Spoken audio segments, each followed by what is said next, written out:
કે તો આપણે અભ્યાસ કરીએ છીએ ધોરણ 11 વિષય બાયોલોજી ચેપ્ટર નંબર 7 પ્રાણીઓમાં રચનાકીય આયોજન. એમાં આપણે જે ટૉપિકનો અભ્યાસ કરી રહ્યા છીએ એનું નામ છે દેડકો, બરાબર. અને એમાં આજે આપણે અભ્યાસ કરવાનો છે દેડકાનું ઉત્સર્જન તંત્ર. દેડકાનું ઉત્સર્જન તંત્ર. હવે ઉત્સર્જન તંત્ર પહેલાં તો એમ કે કેમ એમ દેડકાના શરીરમાં કેમ ઉત્સર્જન તંત્રની જરૂર પડે, જે રીતે આપણા શરીરમાં હોય છે એ રીતે દેડકાના શરીરમાં પણ પડે. કારણ કે કોષોની અંદર વિવિધ ચયાપચયની જે પ્રક્રિયાઓ થતી હોય છે એ ચયાપચયની વિવિધ પ્રક્રિયાઓની અંદર ઘણા બધા ઉત્સર્ગ પદાર્થોનો નિકાલ પણ થતો હોય છે, બરાબર. અને ઉત્સર્ગ પદાર્થોને આપણે ઉત્સર્જન તંત્ર એટલા માટે જરૂર પડે કારણ કે શરીરમાં જે ચયાપચયિક પ્રક્રિયાઓ થાય છે અને એ ચયાપચયિક પ્રક્રિયાઓમાં શું પેદા થાય છે? ઉત્સર્ગ પદાર્થો, બરાબર. જે ઉત્સર્ગ પદાર્થોનું સ્વરૂપ કેવું હોય છે તો આને આપણે સામાન્ય રીતે કહીએ છીએ નાઇટ્રોજનયુક્ત ઉત્સર્ગ પદાર્થો અથવા તો નાઇટ્રોજનયુક્ત કચરો, આવું આપણે એને નામ આપીએ છીએ. બોલો, ખ્યાલ આવી ગયો કે તો આ નાઇટ્રોજનયુક્ત ઉત્સર્ગ પદાર્થો, આ નાઇટ્રોજનયુક્ત કચરો જે છે એ ક્યાંથી બહાર નીકળશે? તો એના માટે દેડકાની અંદર પણ એક સુવિકસિત ઉત્સર્જન તંત્ર આવેલું હોય છે કે જેના થકી નાઇટ્રોજનયુક્ત કચરો એના શરીરમાંથી બહાર નીકળે છે. જો શરીરમાં ભરાઈ રહે તો નુકસાન થાય, કારણ કે આ તો કચરો છે, ઉત્સર્ગ પદાર્થો છે, બરાબર. એટલે શરીરમાંથી નીકળી જ જવા જોઈએ. જો શરીરમાં જમા થશે તો બીજા જે અંગો છે એની અંદર ઝેરી અસર પેદા કરશે, એટલે શરીરમાંથી નીકળી જવા જોઈએ. તેને નીકળવાનો એક રસ્તો એને કહેવાય ઉત્સર્જન તંત્ર. બોલો, આટલી ખબર પડી? હવે દેડકાનું જે ઉત્સર્જન તંત્ર છે એમાં શાનો સમાવેશ થાય છે? તો દેડકાનું જે ઉત્સર્જન તંત્ર છે એની અંદર જે રીતે આપણા શરીરમાં આવેલા હોય છે મૂત્રપિંડ, તો એવી જ રીતે દેડકાના શરીરની અંદર પણ જે ઉત્સર્જન તંત્ર છે એમાં એક જોડ મૂત્રપિંડનો સમાવેશ થાય છે, બરાબર. કે એના પછી મૂત્રપિંડમાંથી નલિકા સ્વરૂપે જે નીકળતી હોય છે એને મૂત્રવાહિનીઓ કહીશું આપણે. એટલે મૂત્રવાહિનીઓ, એક જોડ મૂત્રવાહિનીઓનો પણ સમાવેશ થાય છે.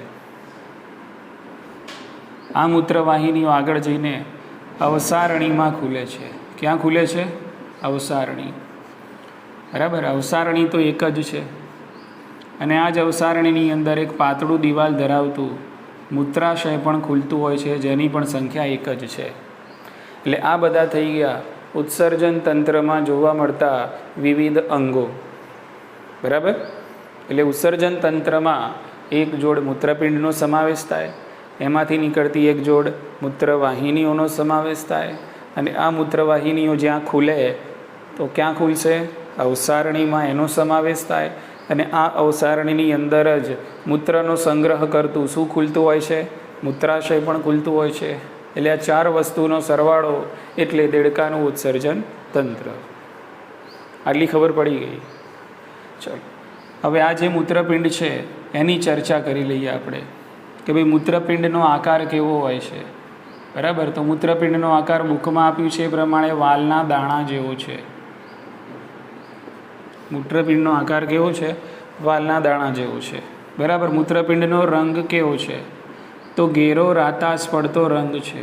કેવો છે? આમ ઘેરો રાતાશ પડતો, બરાબર. અથવા તો તમે લખી શકો ઘેરો રાતાશ પડતો કથ્થઈ રંગ, બરાબર. ચલો, એ જ રીતે સ્થાન કે ભાઈ મૂત્રપિંડ આપણને ક્યાં જોવા મળે છે? તો મૂત્રપિંડ છે એ સમજી લો કે આ શરીર છે તો શરીરમાં અહીંયા અગ્ર બાજુએ નથી આવેલા, સહેજ અંદરની તરફ હોય. ક્યાં હોય? સહેજ અંદરની તરફ, બરાબર. અને આપણું આ જે કરોડ સ્તંભ છે, બરાબર, એ સમજી લો કે આ કરોડ સ્તંભ છે, બરાબર. તો આ કરોડ સ્તંભની નીચે અહીંયા આ રીતે અહીંયા સાઈડમાં હોય બે મૂત્રપિંડ. બોલો, ખ્યાલ આવી ગયો? બરાબર ને. તો દેડકામાં પણ એ જ સિસ્ટમ છે, બરાબર. કે તો શરીરના સહેજ અંદરની તરફ ક્યાં હોય છે? અંદરની તરફ. અને એનું જે કરોડ સ્તંભ હોય છે, કરોડ સ્તંભની પશ્વ બાજુ હોય, એટલે પશ્વ એટલે નીચે જવાનું, બરાબર. અને પશ્વ અને પછી પાર્શ્વ, પાર્શ્વ એટલે સાઈડોમાં જવાનું. બોલો, ખ્યાલ આવી ગયો? ઓકે. એટલે સ્થાન છે, સ્થાન એનું થશે શરીરની સહેજ અંદર, સહેજ અંદર અને કરોડ સ્તંભની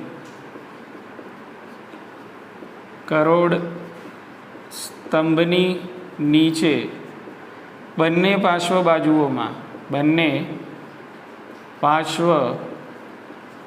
બાજુઓમાં તો આ થઈ ગયું એનું સ્થાન, બરાબર કે.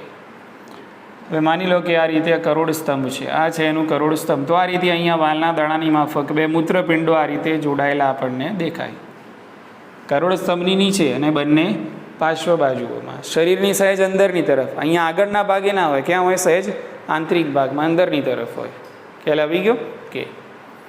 હવે આ દરેકે દરેક મૂત્રપિંડ છે એની અંદર એક રચનાત્મક અને ક્રિયાત્મક એકમ આવેલો હોય છે. રચનાત્મક અને ક્રિયાત્મક, બરાબર કે. તો મૂત્રપિંડની અંદર આવેલ રચનાત્મક અને જે ક્રિયાત્મક એકમ છે એને શું કહીશું? તો એને મૂત્રપિંડ નલિકા કહેવાય. એને કહેવાય મૂત્રપિંડ નલિકા, અથવા તો એને નેફ્રોન્સ તરીકે ઓળખવામાં આવે છે. અથવા તો એને શું કહીશું આપણે? નેફ્રોન્સ. બોલો, ખ્યાલ આવી ગયો કે. એટલે મૂત્રપિંડનો રચનાત્મક અને ક્રિયાત્મક એકમ કયો છે? તો મૂત્રપિંડનો રચનાત્મક અને ક્રિયાત્મક એકમ જેને મૂત્રપિંડ નલિકા અથવા તો એને નેફ્રોન તરીકે ઓળખવામાં આવે છે, બરાબર. હવે અહીંયા હું તમને એક મૂત્રપિંડ નલિકા છે એની આકૃતિ દોરીને સમજાવવાનો પ્રયત્ન કરું, બરાબર. કે ભાઈ એ મૂત્રપિંડ નલિકા છે, બરાબર, એમાં કયા કયા અંગો આપણને જોવા મળે છે.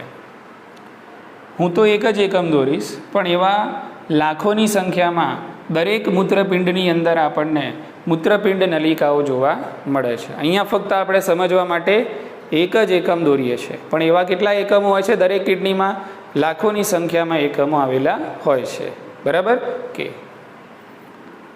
હવે અહીંયા આપણે દોરવાનો પ્રયત્ન કરીએ છીએ કંઈક આવી રીતે.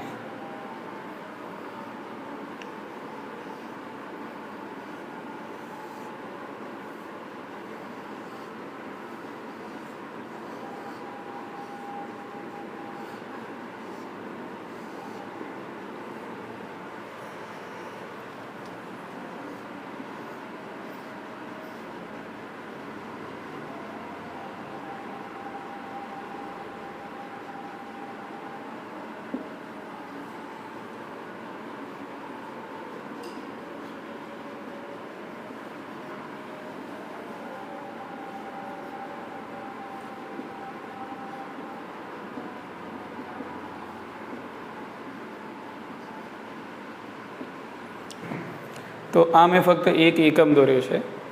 આવા લાખોની સંખ્યામાં એકમો દરેક મૂત્રપિંડની અંદર આપણને જોવા મળે છે, બરાબર કે. તો આપણે રચના સમજીએ મૂત્રપિંડ નલિકાની.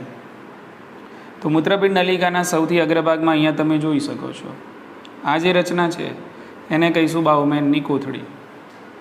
કેવી રચના છે? બાઉમેનની કોથળી દેખાય છે આપણને પ્યાલાકાર. કેવી છે આ? પ્યાલાકાર.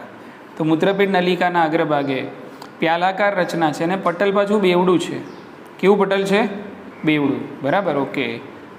તો મૂત્રપિંડ નલિકાના અગ્રભાગે બેવડા પટલમાં એ પ્યાલાકાર રચના જોવા મળે છે જેને બાઉમેનની કોથળી કહે છે. ક્લિયર? અને આ બાઉમેનની કોથળી જે છે એની અંદર જે અવકાશ જોવા મળે છે, અવકાશની અંદર તમે અહીંયા જોઈ શકો છો આ રુધિર કેશિકાઓનું જાળું આવેલું છે. રુધિર કેશિકાઓનું જાળું છે અને આ રુધિર કેશિકાઓનું જે જાળું છે એને કહેવાય રુધિર કેશિકા ગુચ્છ. બોલો, સમજાયું?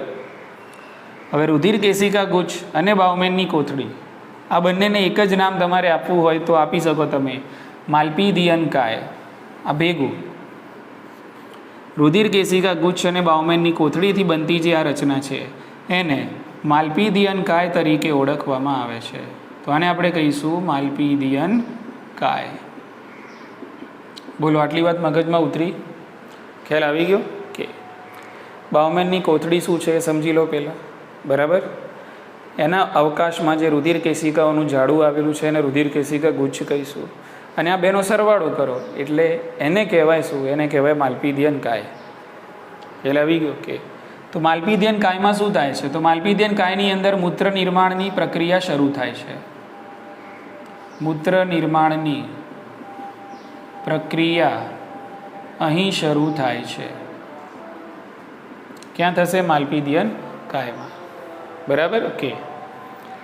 એટલે અહીંયાથી આવશે રુધિર, અહીંયાથી જશે રુધિર, એટલે અહીંયા જે રુધિર આવશે એનું અહીંયા ગારણ થશે. એટલે બધું રુધિર જે ગળાઈને બધું ક્યાં આવવાનું? બાઉમેનની કોથળીમાં. ક્યાં આવશે? બાઉમેનની કોથળીમાં. ત્યાંથી જવાનું આ ગૂંચળામય નલિકામાં. એટલે આ જે ગૂંચળામય નલિકા છે એને નિકટવર્તી ગૂંચળામય નલિકા કહીશું. આને આપણે કહીશું નિકટવર્તી ગૂંચળામય નલિકા. ખ્યાલ આવી ગયો કે હવે આ બધું ગારણ અહીંયા જશે અને જેમ જેમ આ ગારણ આગળ વધતું જશે તેમ તેમ એ ગારણની અંદર જે જરૂરી તત્વો ખરેખર શરીર માટે જે જરૂરી છે એ પાછા શરીરમાં પુનઃ શોષિત થઈ જશે. બરાબર? કારણ કે ગારણમાં જે પણ ગયું અહીંયા જે ગળાયું છે એ કંઈ બધું નકામું નથી, કેટલુંક કામનું પણ છે. એટલે જેમ આ ગારણ આગળ વધશે એમાંથી કામના જે પદાર્થો હશે કે જે ખરેખર શરીર માટે જરૂરી છે એ બધા કેવા થઈ જવાના? પુનઃ શોષિત થઈ જવાના. બરાબર? ધીમે ધીમે ગારણ આગળ વધે છે અને ફરીથી આ ગૂંચળામય નલિકાઓની અંદર પ્રવેશ કરે છે. આને કહેવાય દૂરસ્થ ગૂંચળામય નલિકા. દૂરસ્થ ગૂંચળામય નલિકા. દૂરસ્થ ગૂંચળામય નલિકામાંથી પણ અહીંયા અગત્યના જે પદાર્થો છે એનું પુનઃ શોષણ થશે. અને આ દૂરસ્થ ગૂંચળામય નલિકા ખુલે છે એક ચોક્કસ અને મોટી નલિકામાં, જેને સંગ્રહણ નલિકા કહીએ છીએ. આ નલિકાને શું કહેવાય? સંગ્રહણ નલિકા. આટલી ખબર પડી એમ કહો.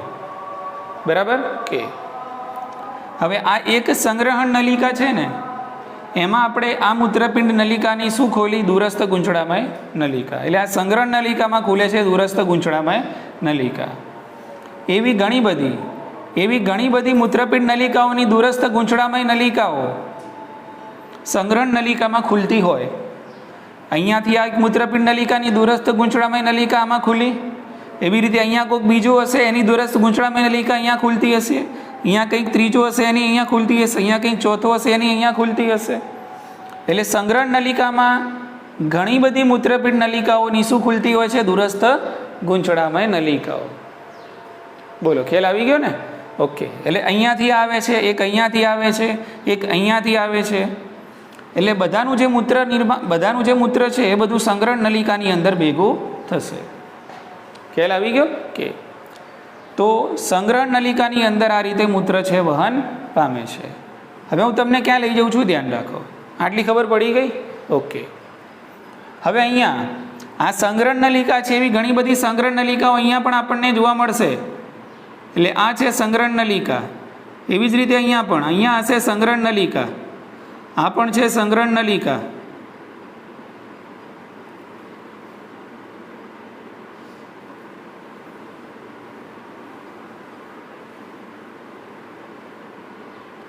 બોલો, ખ્યાલ આવે છે? આ સંગ્રહણ નલિકા મેં જે દોરીને અહીંયા એ આ સંગ્રહણ નલિકા એક છે. આવી ઘણી બધી હશે અને ઘણી બધી સંગ્રહણ નલિકાઓમાં ઘણી બધી દૂરસ્થ ગૂંચળામય નલિકાઓ ખુલતી હશે. બોલો, સમજાયું હા કે ના? હવે અહીંયાથી આપણે બહાર આવવાનું છે.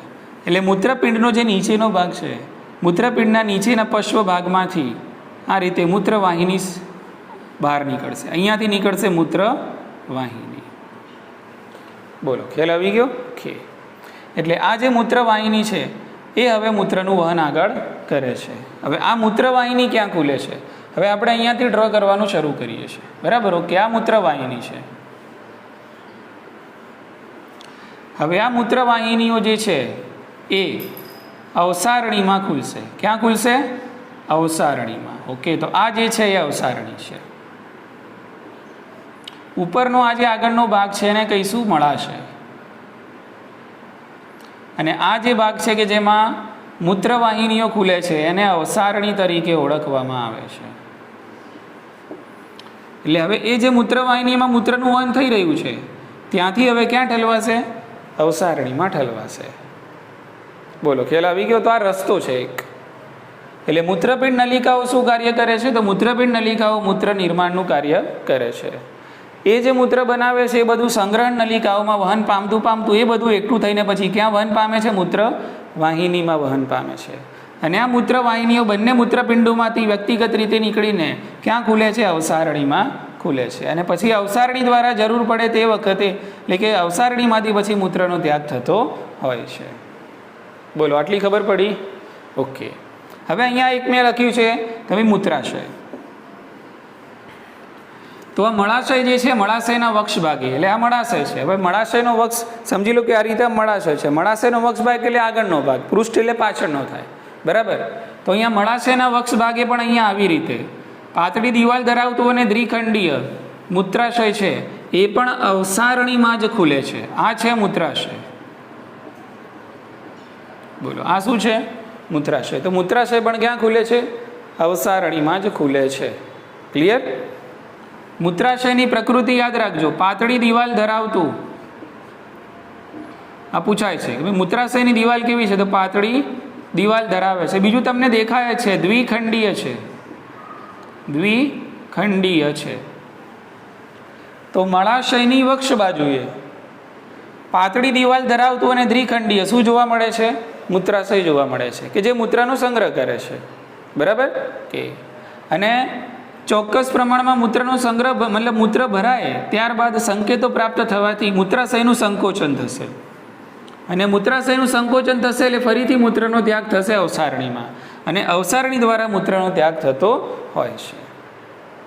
બોલો, સમજાયું? હા કે ના? ખ્યાલ આવી ગયો? ઓકે. તો આ થઈ ગયું દેડકાનું ઉત્સર્જન તંત્ર. પણ એક નાનકડો ટ્વિસ્ટ છે આની અંદર, યાદ રાખી લઈશું.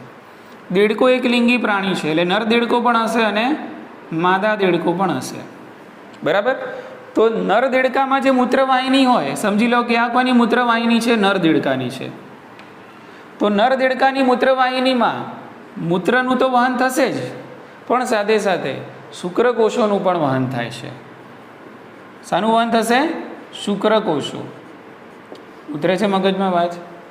નર દેડકાની મૂત્રવાહિનીમાં મૂત્રવાહિની છે એટલે મૂત્રનું તો વહન થવાનું છે, પણ સાથે સાથે નર દેડકામાં શુક્રકોષોનું પણ વહન ક્યાં થવાનું છે? મૂત્રવાહિનીમાં જ થાય છે. અને એટલા માટે નર દેડકાની મૂત્રવાહિનીને મૂત્રજનન વાહિની પણ કહેવાય છે. શું કહીશું અહીંયા આને આપણે? મૂત્રજનન વાહિની. પણ ફક્ત નર દેડકામાં મૂત્રજનન વાહિની ઉતરે છે, એટલે તમારા દિમાગમાં વાત ઉતરે છે? બધાને ખ્યાલ આવે છે? આ નર દેડકાનું ઉત્સર્જન તંત્ર છે એમ માની લો, અને આ નર દેડકાની મૂત્રવાહિનીઓ છે. એટલે મૂત્રનું તો વહન થવાનું એ તો ચોક્કસ છે, પણ સાથે સાથે નર દેડકાની મૂત્રવાહિનીમાં જનન એટલે જનન કોષો એટલે એના કયા કહેવાય? શુક્રકોષો. એટલે શુક્રકોષોનું પણ વહન આ વાહિનીમાં જ થાય છે. ખ્યાલ આવી ગયો? અને એટલા માટે નર દેડકાની મૂત્રવાહિનીને મૂત્રજનન વાહિની પણ કહેવાય છે. ઉતરી ગઈ મગજમાં વાત? ચલો, આની જગ્યાએ છે માદા દેડકો, બરાબર. ઓકે. માદા દેડકામાં સિસ્ટમ નથી. માદા દેડકાની અંદર કેવું છે કે એમાં મૂત્રવાહિની છે અલગ રીતે અવસારણીમાં જ ખુલવાની છે, બરાબર. ઓકે. અને આ સમજી લો કે અવસારણી છે, આ અવસારણી છે, બરાબર. ઓકે. માદા દેડકાની વાત કરીએ તો આ રહી માદા દેડકાની મૂત્રવાહિની, એ પણ અવસારણીમાં ખુલી, બરાબર. ઓકે. અને અવસારણીમાં જ વ્યક્તિગત રીતે અહીંયા ખુલતી હોય છે અંડવાહિની. શું ખુલે છે? અંડવાહિની. એટલે એવું નથી માદા દેડકામાં કે માદા દેડકાની અંદર અંડકોષોનું વહન પણ મૂત્રવાહિનીમાં જ થશે, એવું છે નહીં. બધું અલગ છે આમાં. ખ્યાલ આવી ગયો ને?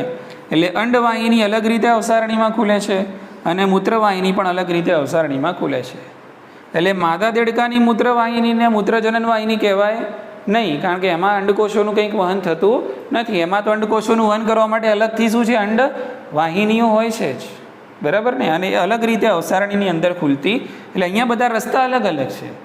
મૂત્રને આવવાનો રસ્તો પણ અલગ છે અને અંડકોષોને આવવાનો રસ્તો પણ અલગ છે. બધું ઓપન, બધું ઢગલો થવાનું અવસારણીમાં આવશે. ક્યાં? બધું અવસારણીમાં આવશે. પણ અહીંયા રસ્તો એક જ છે. મૂત્ર પણ અહીંયાથી જ આવશે અને શુક્રકોષો પણ અહીંયાથી જ આવશે. એટલે નર દેડકામાં મૂત્રજનન વાહિની કહેવાય છે, બરાબર ને. જે રીતે આપણે જોયું કે ભાઈ વંદો, તો વંદો છે યુરિકોટેલિક પ્રાણી કહેવાતું હતું, કારણ કે શાનો ત્યાગ કરે છે? યુરિક એસિડનો. એ રીતે આ દેડકો યુરિયાનો ત્યાગ કરે. દેડકાનો ઉત્સર્ગ પદાર્થ કયો છે? મુખ્યત્વે યુરિયા, બરાબર. ઓકે. એટલે દેડકો કયું પ્રાણી કહેવાય? યુરિયા ત્યાગી. દેડકો કહેવાશે યુરિયા ત્યાગી. અંગ્રેજીમાં કહેવું હોય તો યુરિયોટેલિક તરીકે આને ઓળખવામાં આવે છે. સેટ થયો મુદ્દો? સમજ પડી ગઈ ને? તો આવી રીતે દેડકાના મૂત્રપિંડોની અંદર એના આખા શરીરનું જે રુધિર છે એ બધું મોકલવામાં આવે છે. એટલે એ રુધિરમાં જે ઉત્સર્ગ પદાર્થો હશે એનું મૂત્રપિંડ શું બનાવશે? મૂત્ર બનાવશે અને એનું આ ઉત્સર્જન તંત્ર દ્વારા ત્યાગ કરવામાં આવશે. ખ્યાલ આવી ગયો કે તો આ હતું દેડકાનું ઉત્સર્જન તંત્ર. ચલો હવે એક નાનકડા તંત્રની આપણે વાત કરી લઈએ. બરાબર કે તો એ છે નિયંત્રણ. નિયંત્રણ અને સહનિયમન. સહનિયમન. તો દેડકામાં નિયંત્રણ અને સહનિયમનની પ્રક્રિયાઓ પણ થાય છે. નિયંત્રણ અને સહનિયમન એટલે શું? દાખલા તરીકે હું મારી રીતે ઈચ્છું કે ભાઈ મારો હાથ જે મારી આંખને અડે તો મારી આંખને જ અડે છે. હું મારી આંખને ટચ કરું છું ને, કે ભાઈ એવું તો નથી કે ભાઈ હું ઈચ્છું કે ભાઈ આંખને ટચ કરું અને મારો હાથ મારા નાકને ટચ કરતો હોય, ગાલને, એવું છે ના. કેમ એવું નથી? કારણ કે કોઓર્ડિનેશન છે, સહનિયમન છે. મારું મગજ જે છે એ મારા કંકાલ સ્નાયુઓ સાથે કોઓર્ડિનેશનમાં છે. કેવું છે? સહનિયમનમાં છે. જે રીતે અહીંયાથી સંકોચી નીકળશે એ રીતે મારા હાથ પગ કામ કરે છે. બરાબર ઓકે. તો આ જે નિયંત્રણ અને જે સહનિયમન છે એ કયા તંત્રો દ્વારા થતું હોય છે? તો એના માટે બે તંત્રો જવાબદાર છે. એક તંત્ર જે છે એને આપણે કહીએ છીએ ચેતાતંત્ર. શું કહેવાય? એકને ચેતાતંત્ર. અને બીજું જે છે એને કહીએ છીએ અંતઃસ્ત્રાવી તંત્ર. બીજું કયું તંત્ર છે? અંતઃસ્ત્રાવી તંત્ર. બરાબર ને? નિયંત્રણ અને સહનિયમન જેવી પ્રક્રિયાઓ દેડકાના શરીરમાં થતી હોય છે, જે રીતે આપણા શરીરમાં થાય છે. એના માટે બે તંત્રો જવાબદાર. એક ચેતાતંત્ર અને બીજું અંતઃસ્ત્રાવી તંત્ર. બરાબર. આ અંતઃસ્ત્રાવી જે તંત્ર છે દેડકાના શરીરમાં રાસાયણિક સહનિયમનનું કાર્ય કરે છે. શાનું કાર્ય કરે છે? રાસાયણિક સહનિયમન. કારણ કે દેડકાના શરીરમાં આપણા શરીરની માફક જ વિવિધ પ્રકારની અંતઃસ્ત્રાવી ગ્રંથિઓ જોવા મળે છે. શું હશે શરીરમાં? અંતઃસ્ત્રાવી ગ્રંથિઓ. અને આ અંતઃસ્ત્રાવી ગ્રંથિઓ ચોક્કસ પ્રકારના રસાયણોનો સ્ત્રાવ કરે છે. અને આ રસાયણોને તમે અંતઃસ્ત્રાવો કહો છો. શું કહીએ છીએ આપણે? અંતઃસ્ત્રાવો. અને અંતઃસ્ત્રાવો જ શું છે? રસાયણો છે. અંતઃસ્ત્રાવો પોતે કેમિકલ જ છે ને, એટલે અંતઃસ્ત્રાવો પોતે થશે રાસાયણિક સંદેશા વાહકો. શું થાય? રાસાયણિક સંદેશા વાહકો. બોલો, ઉતરે છે મગજમાં વાત? બરાબર કે એટલે દેડકાના શરીરમાં રાસાયણિક સહનિયમન માટે જવાબદાર છે કયું તંત્ર? અંતઃસ્ત્રાવી તંત્ર, કે જે વિવિધ અંતઃસ્ત્રાવી ગ્રંથિઓનું બનેલું છે, જેમાંથી વિવિધ પ્રકારના અંતઃસ્ત્રાવોનો સ્ત્રાવ થાય છે. અને તેઓ એક પ્રકારના સંદેશા વાહકો છે, જેના દ્વારા એની અંદર રાસાયણિક સહનિયમનની પ્રક્રિયા થાય છે. એટલે અંતઃસ્ત્રાવોનું સ્ત્રવણ થાય ને એટલે શરીરની અંદર વિવિધ દેહ ધાર્મિક અને રાસાયણિક પ્રક્રિયાઓનું પણ નિયમન થતું હોય છે. ક્લિયર?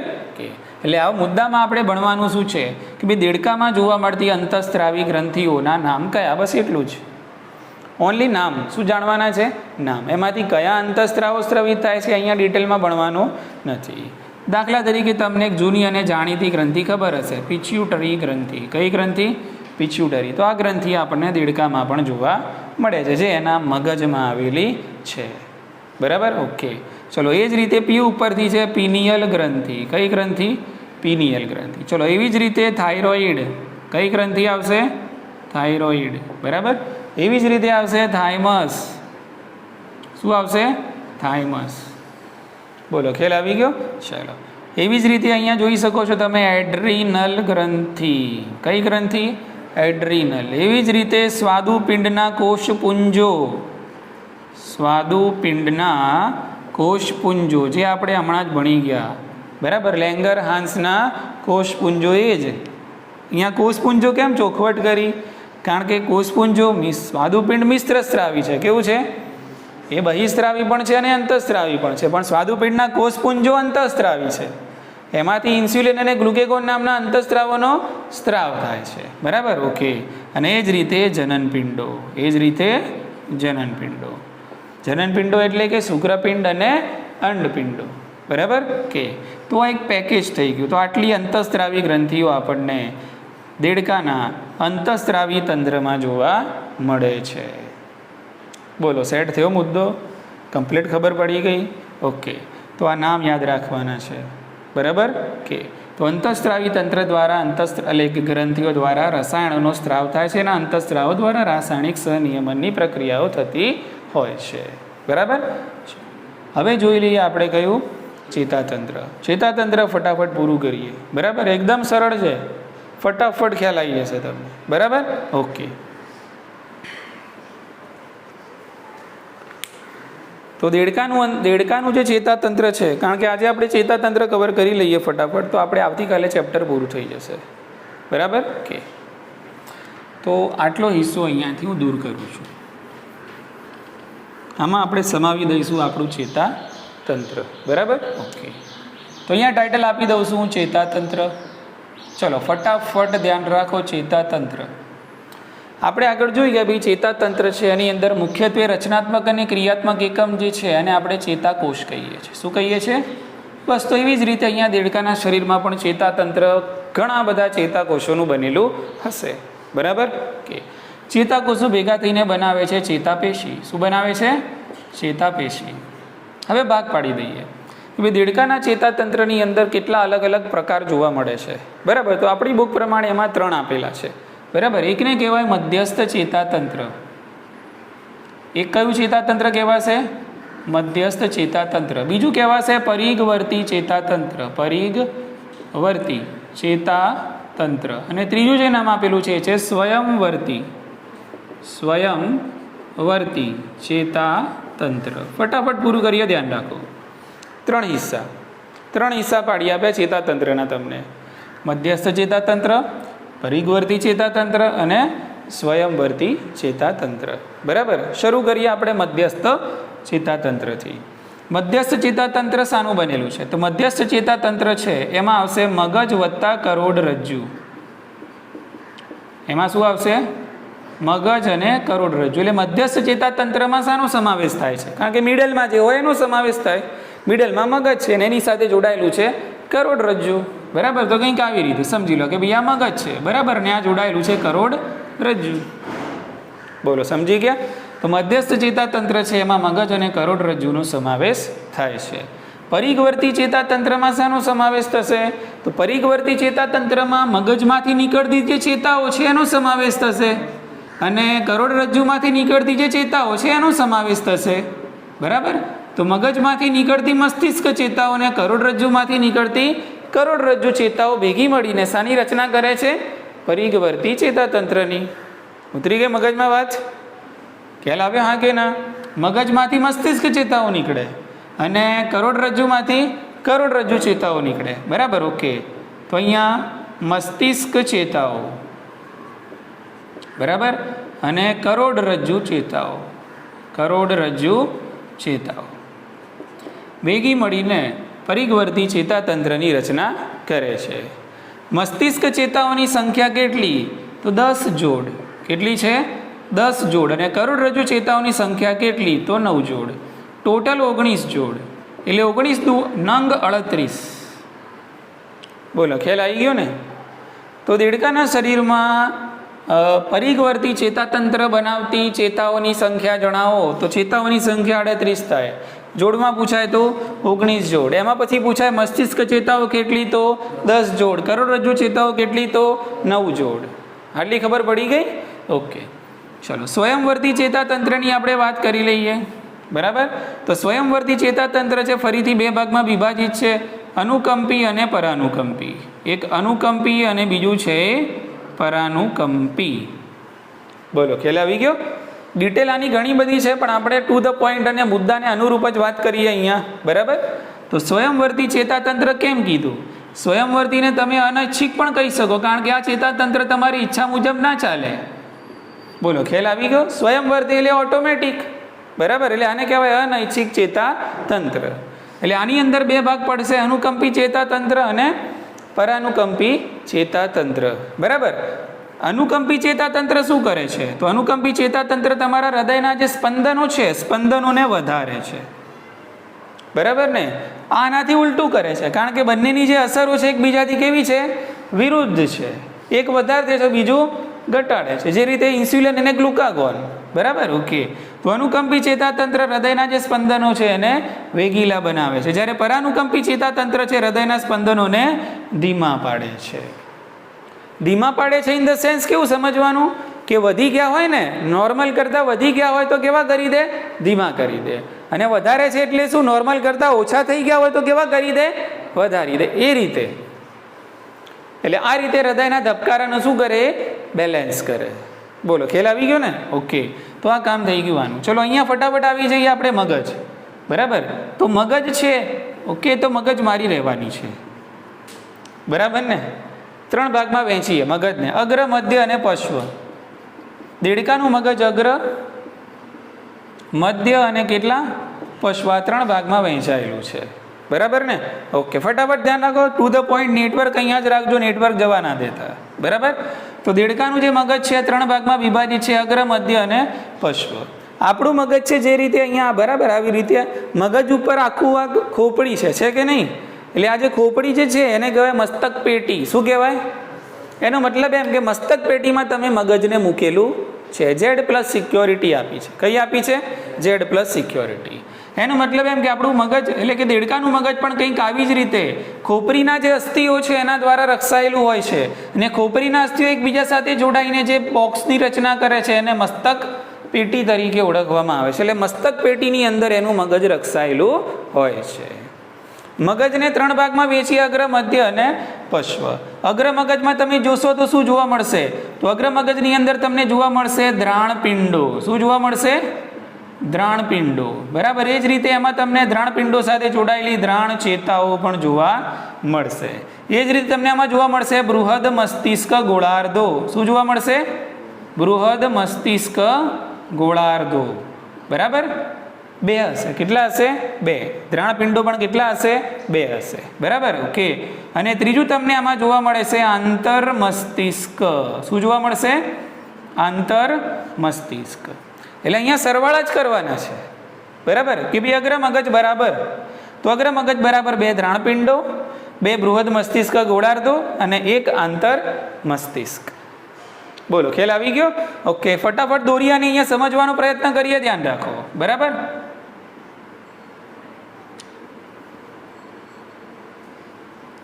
કે તો આ જે 2 મેં દોર્યા ને, આ 2 જે છે આને કહેવાય દ્રાણપિંડો. આ શું છે ભાઈ? દ્રાણપિંડો. અહીંયા હું પ્રયત્ન કરીશ કે દેડકાના મગજનો અહીંયા હું દોરીશ પૃષ્ઠ દેખાવ. કયો દેખાવ? પૃષ્ઠ. બરાબર, ઓકે. ચલો, આના પછી અહીંયા આ રીતે આ તમને જે જોવા મળી રહ્યા છે, આ છે 2 બૃહદ મસ્તિષ્ક ગોળાર્ધો. આને શું કહીશું આપણે? બૃહદ મસ્તિષ્ક ગોળાર્ધો. બોલો, ખ્યાલ આવી ગયો? કે હવે બૃહદ મસ્તિષ્ક ગોળાર્ધો, બરાબર, અહીંયા જે રચના જોવા મળી આને કહેવાય આંતર મસ્તિષ્ક. શું કહીશું આપણે આને? આંતર મસ્તિષ્ક. ખ્યાલ આવી ગયો? કે ચલો, હવે અહીંયા આ રીતે હવે જે ભાગ પડશે, બરાબર, અહીંયા આ રીતે જે ભાગ પડે છે, અહીંયા મેં 2 અંડાકાર અને ત્રાંસા કંઈક ગોઠવ્યા. આને દ્રષ્ટિપિંડો કહેવાય. શું કહેવાય આને? દ્રષ્ટિપિંડો. પણ દ્રષ્ટિપિંડો જે આવેલા હોય છે એને કહેવાય મધ્ય મગજ. શું કહેવાય? મધ્ય મગજ. એટલે દેડકાના મધ્ય મગજમાં શું આવેલું છે? તો દેડકાના મધ્ય મગજની અંદર 2 અંડાકાર અને ત્રાંસા ગોઠવાયેલા દ્રષ્ટિપિંડો આપણને જોવા મળે છે. બોલો, સમજાયું હા કે ના? બરાબર, એટલે મધ્ય મગજમાં ફક્ત શું હોય છે? દ્રષ્ટિપિંડો. અને તમે જોઈ શકો છો અહીંયા 2 અંડાકાર અને ત્રાંસા ગોઠવાયેલા છે. ક્લિયર? કે ચલો, એના પછી શું શરૂ થશે? પશ્વ મગજ. ક્લિયર? ઓકે. તો અહીંયા આપણે દોરી દઈએ આટલું અહીંયા. બરાબર, આ છે પશ્વ મગજ છે.